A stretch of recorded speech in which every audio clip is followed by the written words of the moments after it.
Our next inductee is among the greatest players in the University of North Carolina's storied basketball history. The 6'9" power forward is the ACC's leading scorer all time with 2,872 points and holds the NCAA career record for made free throws with 982.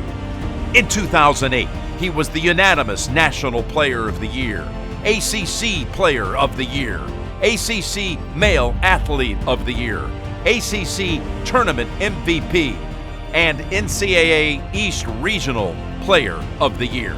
He is the only player in ACC history to earn first-team All-America and first-team All-ACC honors 4 times.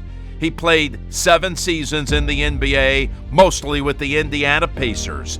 In 2023, he was inducted into the College Basketball Hall of Fame.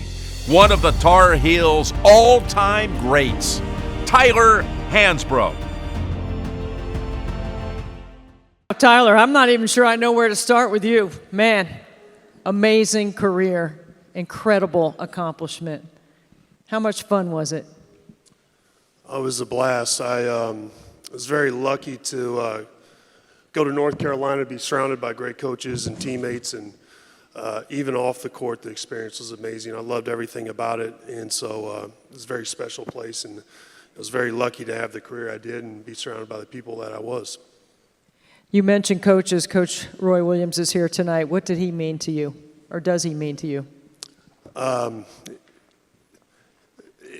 Well, I trusted him. One, he recruited me the hardest, and that really resonated not only with me but where I come from. We really value hard work, and so that said a lot.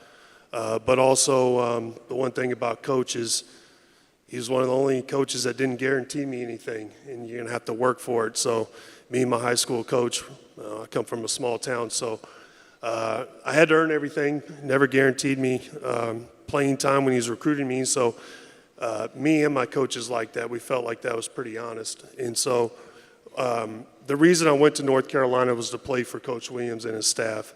When I got there, I kind of learned about how great of a university it was, how great of a culture and the family aspect of the program was.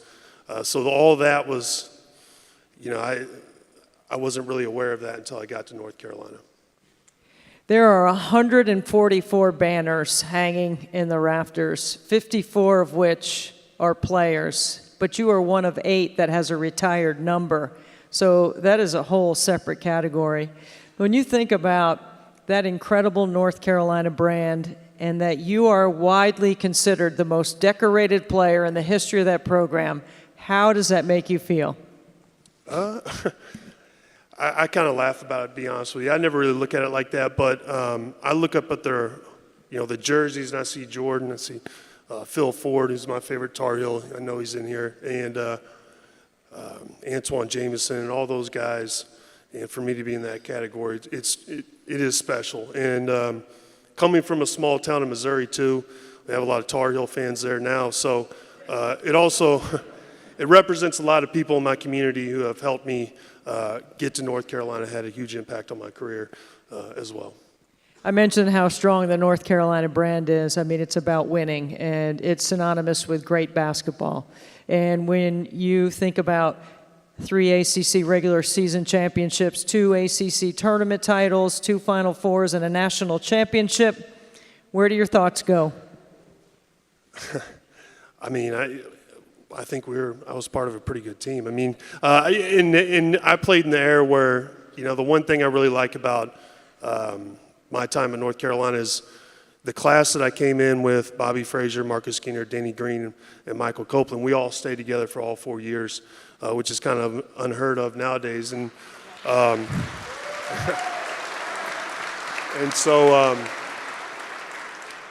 we're on a group text about every day. We're still in constant contact, and it's really cool to have those relationships as well. It is special, right? The uniqueness of having teammates for that long. We heard Lewis talk about it. We've heard other inductees tonight talk about their teammates.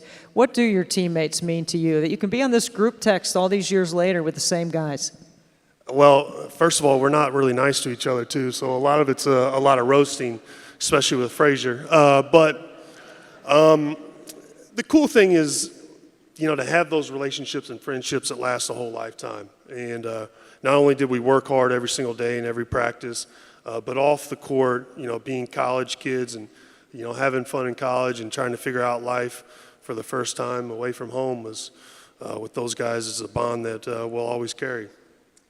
You had a really great nickname. Do you still have it? Yeah, I do. I mean, a lot of my fans will come up. I know there's a guy who had a Psycho T-shirt. There he is.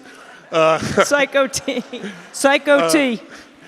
Yeah, I laugh about it. I mean, if my off-the-court personalities, I'm a very quiet person, kind of relaxed, and I think sometimes it throws people a little off. They expect me to be a little crazy. But the person who gave me that nickname, Jonas Saratian, he stopped calling me Psycho T once everyone else did. He calls me Hansbrough now, which I'm not a big fan of that, but I thought that was funny. I had the great honor of getting a chance to cover your teams while you played at North Carolina, and one of the things, a little sidebar for me is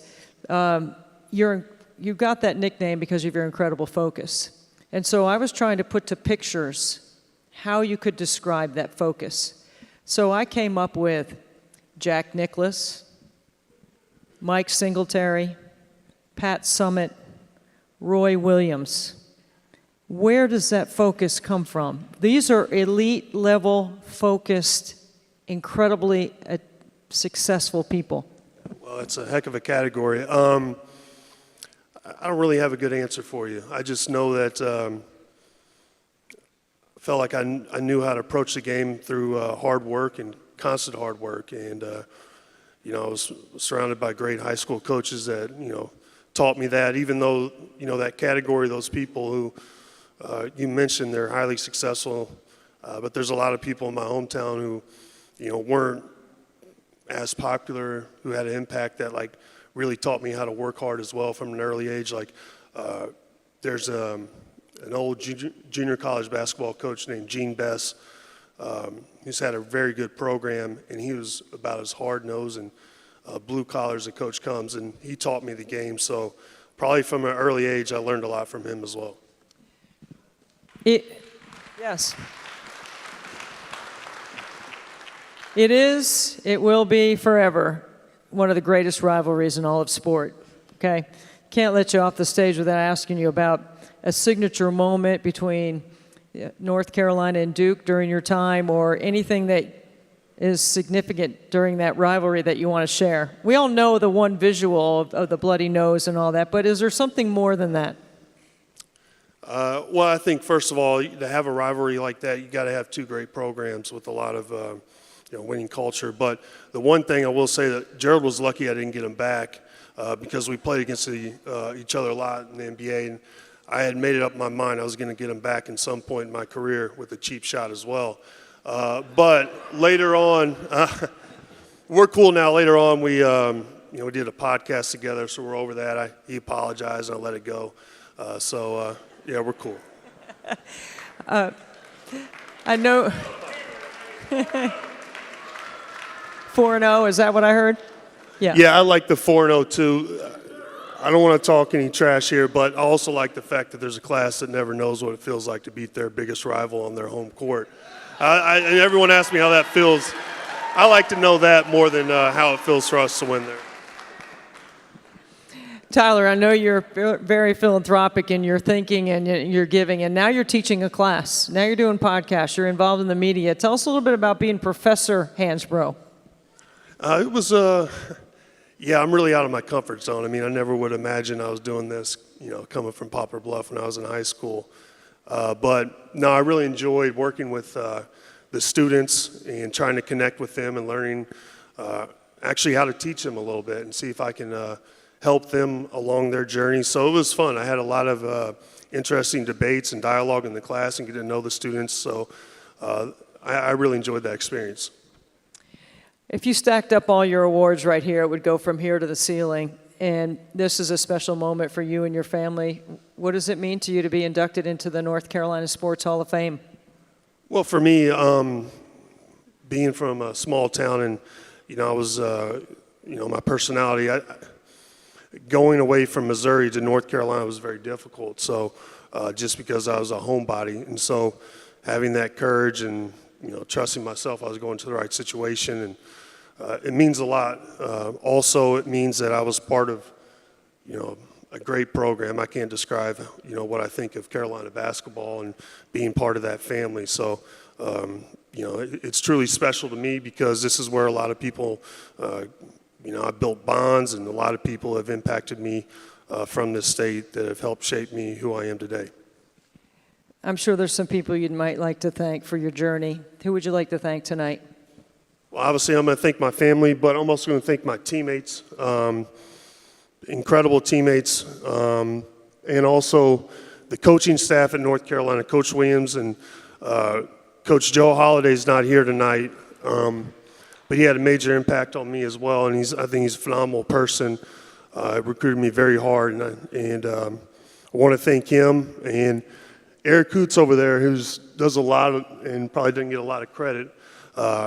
He's helped me with a lot of things, and especially made me more comfortable when I come back to Carolina. And the last person, Jonas Suration, the strength coach, is one of my best friends.